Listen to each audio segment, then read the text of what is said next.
साहुणवपरासणो मंगलानं च संवेशीं परमं हवै मंगलम्। नमो दुर्वार रागादि वैरिवार निवारिणे अर्हते योगिनाथाय स्रोत गंगा हिमाचलम्। विश्वम्भुजा रविं देव वंदे श्रीज्ञातनंदनम्।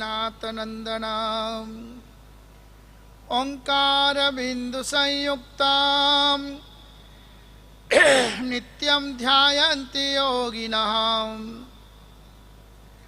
कामदं मोक्षदं चैव ओंकाराय नमो नमः। अज्ञानतिमिरान्धानां ज्ञानाञ्जनशलाकया नेत्रमुन्मीलितं येन तस्मै श्रीगुरवे नमः। अबाल्यकालात् शुभशीलशालिनां जैनागमे कोविदसत्त्वशालिनां विश्वे सदा मङ्गलकेलिमालिनां वन्दे सदानन्दसूरिसागरम्। धर्मस्य प्रतिपालयन् प्रतिदिनं सत्पावनां पद्धतिं सौजन्येन निजेन लोकविहितो भूरि प्रभावोज्ज्वलम्। कीर्ति शारद चंद्रिकामिव परां लोकोत्तरम् अर्जयन् श्रीमद्दर्शन सागरोर्विजयते सद्धर्म संरक्षक सद्धर्म संरक्षक। पूरे जैन समाज के अंदर गुरु भगवंतों का, मुनिवर और साधु भगवंतों का भयंकर दुष्काल चल रहा था। अनेक गिने चुने 5-10 ही पूरे मूर्ति पूजक जैन समाज में साधु थे। वैसे समय के अंदर जिन्होंने अपने जीवन की शक्तियों को, सामर्थ्य को सुंदरता में प्रकटीकरण करने के लिए कपड़वंज का वो नर रत्न जिनका हेमचंद नाम था और मगन भाई का वो लाडला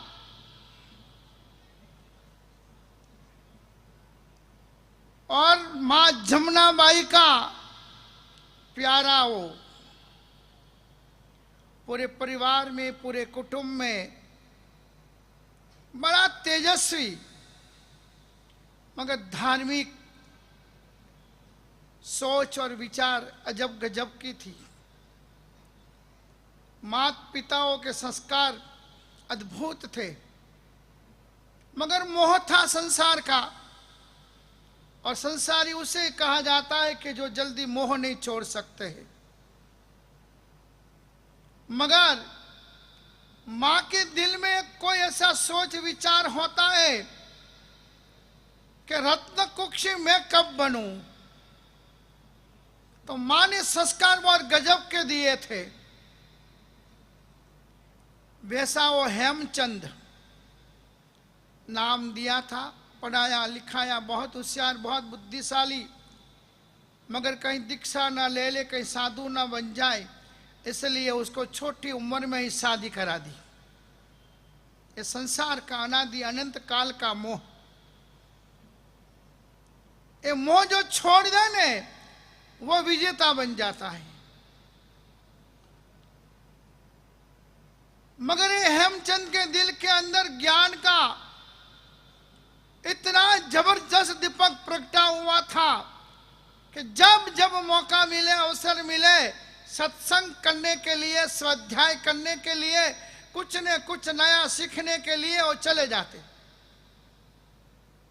सांसारिक वृत्ति प्रवृत्तियों में होने के बाद भी मन में निवृत्ति कहाँ और किस तरह से कब मिल सकती है, वही सोच करने वाला व्यक्ति न रहकर विराट व्यक्तित्व को धारण करने वाला बनता है। और ऐसे अपने आज का जिनके लिए अपन बहुत लालाई थे सुनने के लिए, जिनकी गरिमा समस्त मूर्ति पूजक समाजों में सबसे अलग तरह की है। जब ज्ञान मिलना, ज्ञान पढ़ना मुश्किल था, दीक्षा लिया, 6 महीने में गुरु काल धर्म हो गए। देखो, संघर्ष के बिना शक्ति कभी पैदा नहीं होती है। और कोई दृढ़ मनोबली आत्मा, पूर्व की पुण्याई वाली आत्मा, ज्ञानावर्णीय कर्म का जबरदस्त क्षय की हुई आत्मा, अद्भुत लगन वाली आत्मा, और उस समय न तो पंडित मिले न पुस्तक मिले। छानी गांव के अंदर अकेले रहे और पढ़ने के लिए डेली बड़ौदा जाते, पढ़ाई करके वापस छानी आ जाते। ऐसे स्वयंभू आजकल तो व्यवस्थाएं, सगवड़ताएं, अनुकूलताएं इतनी जबरदस्त है कि शासन का अभ्युदय और पुण्योदय ही चल रहा है। पगार देने वाला कोई ना मिले।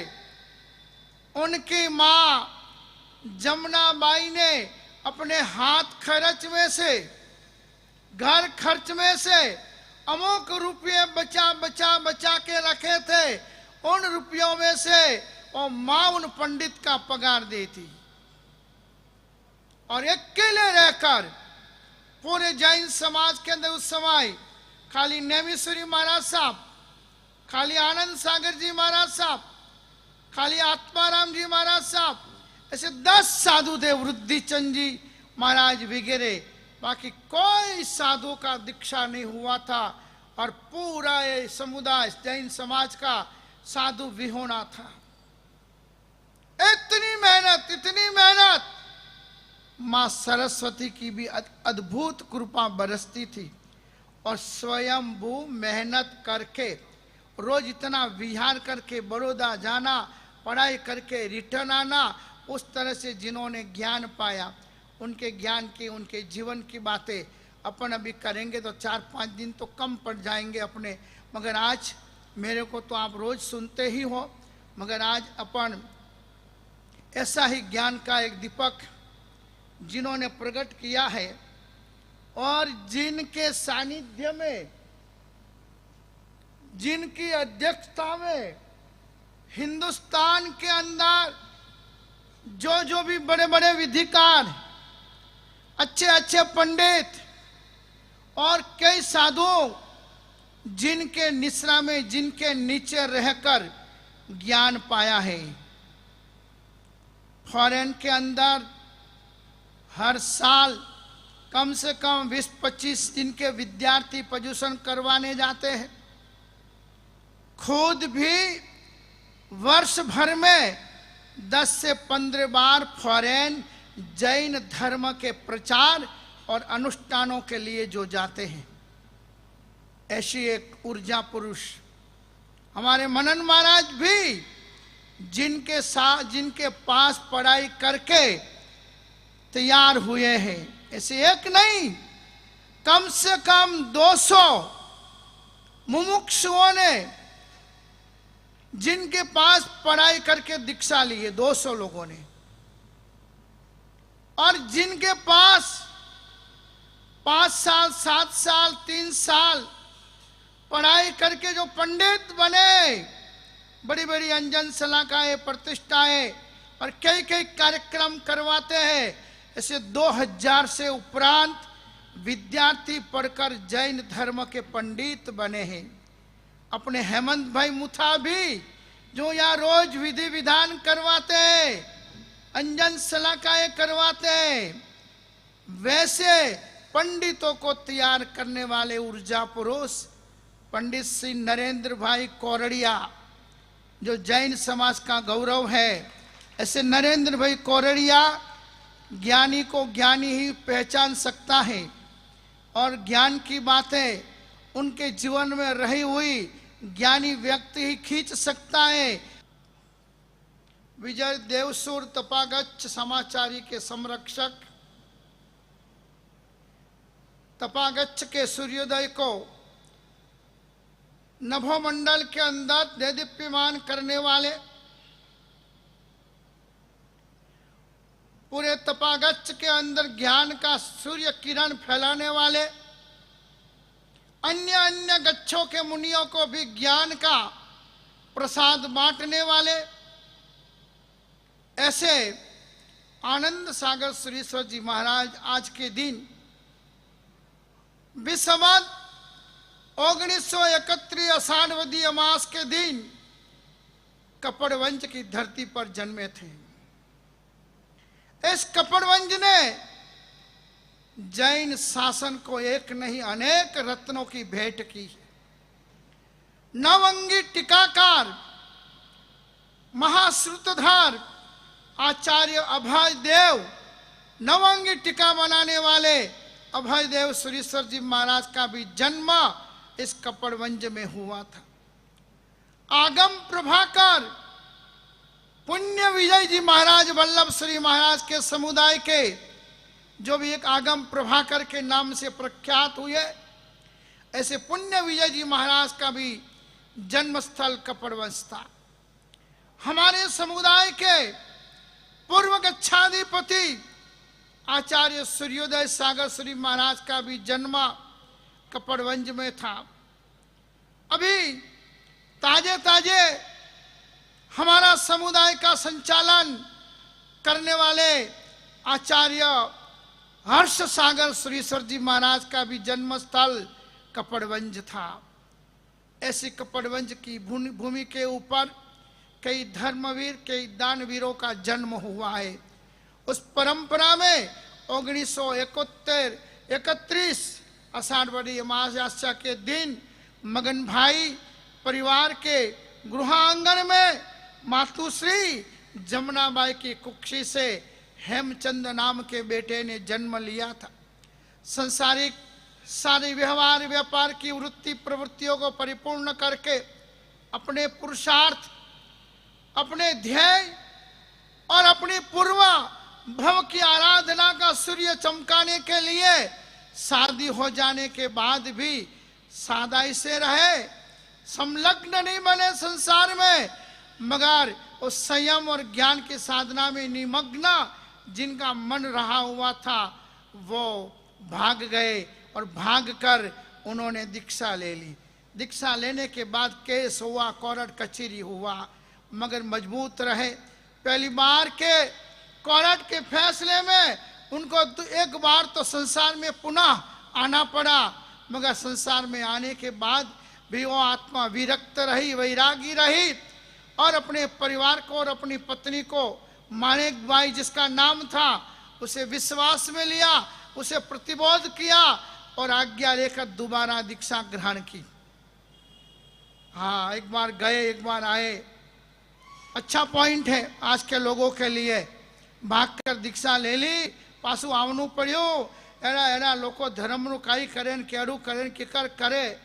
बहुत लोग बैठे हुए पंचायती है, बैठे बैठे कुछ न कुछ है बिचो छोड़ते ही रहते हैं।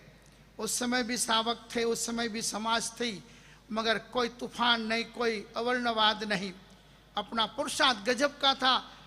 दोबारा दीक्षा हुई और वो हेमचंद बने आनंद सागर मुनि। गुरु उनके झवेर सागर जी महाराज बड़े मंत्रवादी, बड़े प्रखर विद्वान, अच्छे अच्छे लोगों को ठिकाने पाड़ दे ऐसी लब्धियों के धारक। लिमड़ी उनका मेन स्थिरवास, लिमड़ी के ठाकुर और सौराष्ट्र के ठाकुर लोग सारे उनके भक्त। कई कई चमत्कारों से लिमड़ी आज भी उनको याद करता है और लिमड़ी में अद्भुत विशाल विराट ज्ञान भंडार आज भी मौजूद है। वहाँ पर गुरु की निश्रा में दीक्षा लिया, पढ़ाई चालू किया, आगे बढ़े, मगर गुरुदेव का अल्प समय में ही वियोग हुआ। कसौटी सोने की होती है, पित्तल की कभी कसौटी नहीं होती है। संघर्ष महान व्यक्तियों को झेलना पड़ता है, चालू व्यक्तियों को संघर्ष क्या झेलना, उनको कोई संघर्ष नहीं होता है। इसलिए पुण्यवानों, उनके पिताश्री को भी वैराग्य हुआ और उन्होंने भी दीक्षा लिया। उनका नाम, मगन भाई का नाम भी जीव विजय जी नाम रखा गया। और उनके भाई, बड़े भाई मणि भाई थे, उनको भी आनंद सागर जी की ऐसी प्रेरणा मिली कि उन्हें भी वैराग्य पैदा हुआ और वो मणि विजय जी के नाम से प्रसिद्ध हुए। देखो, पहले के लोग सरल आत्मा थे, भगत आत्मा थे, भव्य आत्मा थे, सरल आत्मा थे, इसलिए उनको वैराग्य होता था। इसलिए उनको संसार खारा, खट्टा और असार लगता था। मगर आज तो कितने भी दुख आ जाए, कितनी भी बार पुलिस के डंडे भी पड़ जाए, कितनी बार भी रेड़े पड़े और अंदर चले जाए, कितनी बार भी संसार की ऐसी ऐसी घटनाएं हो जाए कि उनको यूं लगे कि अब जीना नहीं है, तो भी वैराग्य क्या एक सामायिक करने का मन नहीं होता है, एक पौषध करने का भी मन नहीं होता है। अरे पूर्व पुरुषों को देखो, बात बात में वैराग्य, और एक के बाद एक चलता गया। उनका विवाह हुआ था 1943 में रणछोड़दास शांतिदास की सुपुत्री माणिक बाई के साथ, और उन्होंने संसार मांडने के बाद भी, संसार में एंट्री लेने के बाद भी वो बारी रहे, घुसे नहीं अंदर, शादी कर ली, पर वो समझे मेरे कोई कर्म भोगावली बाकी, वही भुगतना है। वो भुगतते भुगतते उन्होंने अपनी पत्नी को भी धर्मी बनाई, माँ को, पिता को, भाई को भी वैराग्यवान बना दिया। ऐसा माहौल महापुण्यवान आत्माओं के जीवन में और घर में ही होता है।